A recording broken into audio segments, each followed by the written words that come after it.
Okay, the next accessory I'm going to take off is the fuel pump. It's right here. And to be honest with you, these AN fittings, I have never dealt with those, so I'm going to have to figure out how the best way to disconnect those are. But that supplies fuel to the carburetor. The one thing I do want to point out here is this bolt right in here. That bolt, right now its purpose is to provide a seal so there's no oil leak. However, what you need to do when you're reinstalling a fuel pump is there's a push rod in there that rides on the camshaft or the crankshaft, I'm not sure which. But I think it's the camshaft because it's got to have a lobe on it. But that push rod goes in and out and it actuates a lever on the fuel pump, and that's what causes the pumping action.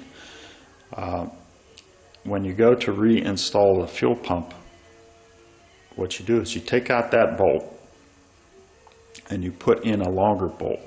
You put your push rod in and you just tighten that bolt, just hand tight, enough to hold that push rod up so it's not in your way while you're trying to install the fuel pump.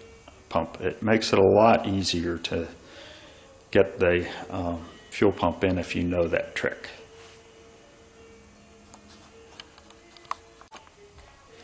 Okay, it wasn't too hard to figure out. This piece in here is a union.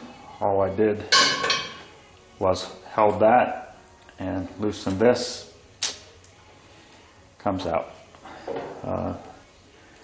This is tied to the spreader bar, which I pulled up out of the way just so we could see better.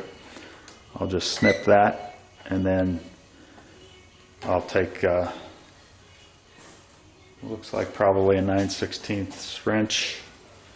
Should be 2 bolts on the fuel pump, and that should be out. Okay, a 9/16 socket is the correct one there. That 3-inch extension gets you past the fuel pump so that you can get in there and actually turn your wrench.